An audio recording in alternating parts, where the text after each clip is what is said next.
Secret of Work, Swami Vivekananda. Talking about the text, do you feel happy while working? Do you work as a master or a slave? How do you think the problems of the world can be solved?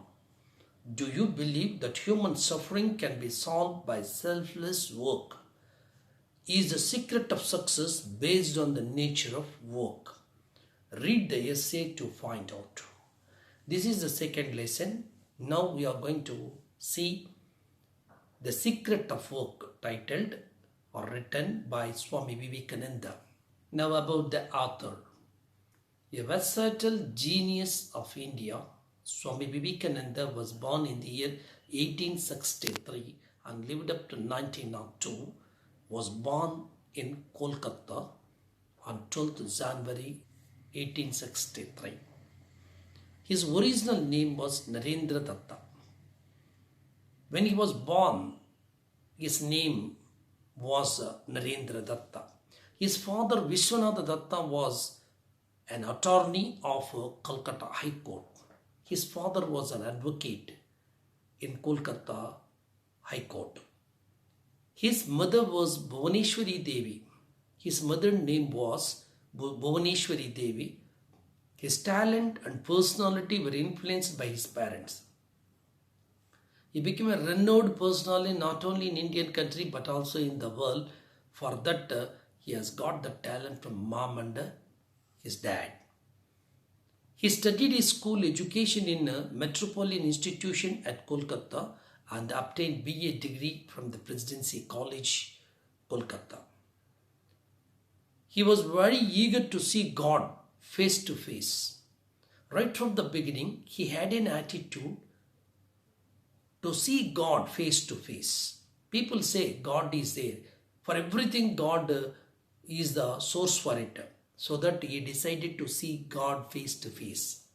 In 1881, he became a disciple of Ramakrishna Paramahamsa and received enlightenment. In the year 1881, he became a disciple. He became a prime disciple. And then there he got his enlightenment from Ramakrishna Paramahamsa. He became a prime disciple of Ramakrishna Paramahamsa and received enlightenment. You know what's meant by enlightenment? What he expected, that his doubts have been cleared by Ramakrishna Paramahamsa. That is what the Guru of Swami Vivekananda is Ramakrishna Paramahamsa. He was India's representative at the World Parliament of World Religions in Chicago in 1893. He attended Parliament of World Religions in Chicago was conducted in the year 1893. He attended. From India, he was the representative.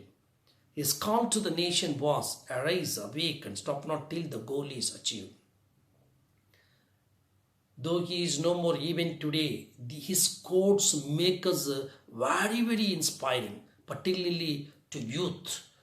Popular quote, arise, awake, and stop not till the goal is reached. His words were compiled from 9-volume set, The Complete Works of Swami Vivekananda. In 9 volumes, total of his works have been compiled. In this essay, The Secret of Work, he explains the nature of work.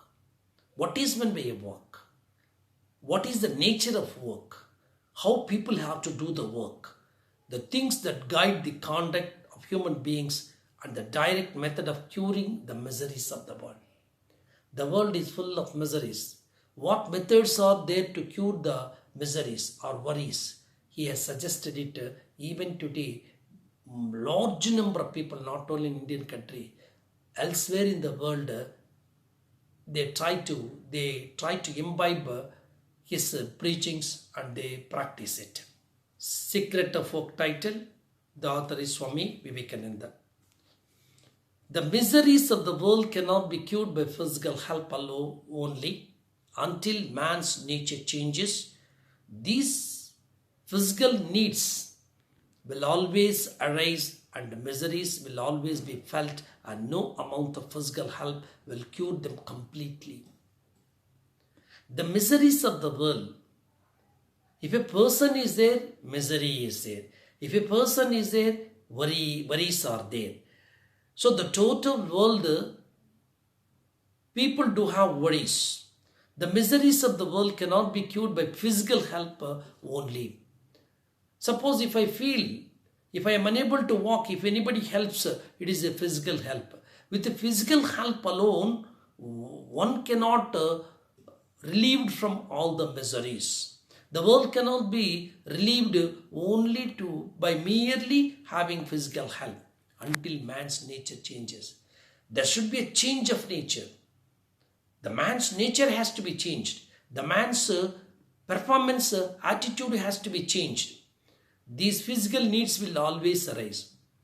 They are all biological needs. Today, tomorrow, day after tomorrow, they will never go away. They will arise continuously. And miseries will always be felt. If a nose is there, running nose is common. If stomach is there, stomach ache is common. Head is there, headache is common. If people are there, miseries are common. But what is very much required? Change of mind is very much required. And no amount of physical help cure them completely. Whatever the amount of physical help you extend to relieve the people's miseries or worries, absolutely it cannot be. It cannot be completely be eradicated. It cannot be completely be relieved. The only solution of this problem is to make mankind pure. The only solution, the mankind should be made pure. People should change their attitude, should change their positive attitude, should change their behavior, should change their character. Then only the mankind will become a pure. They will never be narrow-minded, and there they will everyone become a broad-minded, and live and let others live attitude will get developed. So that is nothing but a mankind purity. Ignorance is the mother of all the evils and all the misery we see. Ignorance, innocence is the mother of evil, mother of all bad attitude, mother of bad thoughts and the misery we see. Let men have light. Let them be pure and spiritually strong and educated. Then alone will misery cease in the world. The misery can be ceased. The misery can be stopped. The worries can be stopped as long as man becomes a pure and develop a spiritual bent of mind. Spiritually he should be strong and he should be well educated. Then only his character gets changed, his attitude gets changed, and also he will always go in a positive way. Then what gets changed? The worries will get changed. We may convert every house in the country into a charity asylum. You know, there is every possibility of converting house into a charity asylum. We may fill the land with hospitals, but the misery of man will continue to exist until man's character changes. There is every possibility of changing every house into a charity asylum and also establishing innumerable corporate hospitals also will not relieve the miseries or worries. Only that can be relieved and only by changing the minds of the people. So man needs to have a change. Then only he will be away from worries or he will be away from all miseries. We need in the Bhagavad Gita again and again that we must all work incessantly. We have in the greatest epic one part, the Bhagavad Gita. In the Bhagavad Gita, Lord Krishna instilled every courage, inspired Lord Arjuna, who set aside all his bows and arrows and expressed his helplessness. This Bhagavad Gita, the Lord Krishna instilled every courage and asked him to take all the arrows and bows to wage a war against his opponents. From this, Arjuna came to know war is war. Who were there in the other side, it was immaterial for him. He may be a kinsman, or he may be a nobleman, or he may be a guru or some other. It was least bothered about it. We must all work incessantly. We should not keep quiet saying that we may do some mistakes. So work incessantly, continuously. All work is by nature composed of good and evil. All work, any work you take up, there may be a good and a evil. You would have been come across one thing. One man's food is another man's poison. When a person who works and earns money, when other fellow fails to have that opportunity, in that regard, this quote has been, one man's food is another man's poison. We cannot do any work which will not do some good somewhere. There cannot be any work which will not cause some harm somewhere. Every work must necessarily be a mixture of good and evil. It cannot be. If a work is there, good and evil, good and bad are mixed together, combined. Yet we are commanded to work incessantly. Even then, it is must for us. We must extend, we must continue to work, because life is very, very short. We should not have a rest. We should not feel sleep. We should not keep quiet, and we have to use our mind and continuously, incessantly, continuously. Good and evil will both have their results. Good results, bad results. Good action will entitle upon as good effect. As long as a man do have a good thoughts, good works, continues his good work, the results will also be good. Bad action, bad. Whatever the bad actions are done by the people, then the results will also be evil or bad. But good and bad are both the bondages of the soul. In a soul, there are two things: are there, good is there as well as a bad is there. In a man, good is there as well as a bad is there. In a man, good is there and evil is there. The solution reached in the Gita, Bhagavad Gita, in regard to this cramping influence of work is that if we do not attach ourselves to it, it will not hold our soul in bondage. Whatever the work you take it up, you must keep your mind and heart in it. And that too, whatever the work we take it up, we should do it with a great sincerity. We should not stop it. Incessant work has to be continued. That is the nature of work which has been stated, which has been narrated, which has been explained by Swami Vivekananda. This is the one central idea in the Gita, work incessantly. In the Gita, repeatedly it has been stated that work, work, work, work. Never keep quiet. Work like a clock but not like a rock. You would have been come across it. Work like a clock but not like a rock. But he be attached to it. Whatever the work you are doing it, be attached to it. Be involved in it. You keep your mind and heart in it. That is the being stated that. As long as we keep our mind and heart in it, our destination will also be very, very easy for us. Our aim can also be reached very, very, very easily. Samskara can be translated very nearly by inherent tendency. You know samskara. It's nothing but a character. Samskara can be translated very nearly by inherent tendency.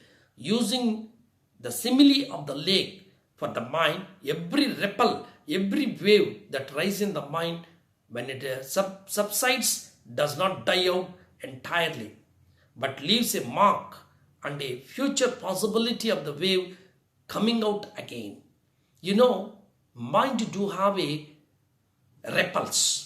If you go through a ocean side or a sea side or a river side, you can come across waves coming and going up. Similarly, in the mind also, the waves, the ripples of the waves will be coming and going down. But they will never get extinct there. But they remain something there. They come up and subside. Similarly, but leaves a mark. There will be a mark and a future possibility of that wave coming out again. It's the same way, same wave can come again and again and again. This mark with the possibility of the wave reappearing is what is called samskara. Human mind gets thoughts pouring out. It has no gates at all. Thoughts may be coming and going. Let all the thoughts come and go. We should not stop in one particular point. If bad thoughts are there, let them be freely go away. If good thoughts are there, make them nourish in our mind and grow day by day and so on. Every work that we do, every moment of the body, every thought we think leaves such an impression on the mind stuff. The thought has got its own calculations. Every thought, every good thought, and even when such impressions are not obvious on the surface, they are sufficiently strong to work beneath the surface. Somewhere else, they may be hidden. One day or other day, they get precipitated into conscious mind. Subconsciously, what we are every moment is determining by the sum total of these impressions on the mind. Mind gets good thoughts as well as bad thoughts. As I did tell you previously, if good thoughts are allowed, let them be nourished day by day and so on. If bad thoughts are there, let them go away from your mind. They are just like waves in the sea. The mind also get the thoughts, they repulse, like they come up and also they get subsided. Suppose if our involvement, mind involvement makes them inviting bad thoughts, then that they will settle there, and our samskara will also become a bad in that extent. What I am just at this moment is the effect of the sum total of all these impressions of my past life. Mind has no gates. Good thoughts as well as bad thoughts enter in our mind and go away. All good and one bad thought will also collapse the career. That is what it does say. The total impressions, the total thoughts which come into our mind decide in what extent we are good and what extent we are bad. If good impressions prevail, the character becomes good. If bad, it becomes bad. So 90% of thoughts good, then we say 90% of good results. Bad impressions are allowed, bad thoughts are allowed, then bad results will also be there. That is what the one's character depends upon the thoughts pouring out to the human mind. If a man continuously hears the words, thinks bad thoughts, does bad actions, his mind will be full of bad impressions, and they will influence his thoughts and work without his being conscious of the fact. That's what people would have been come across it. If you be in a bad company, naturally the bad atmosphere will get prevailed. If you be in a good company, the good atmosphere will get prevailed. If you be with a bad company, you will become a bad character. If you be with a good company, you will become a good character. So that is what one should be careful to have company.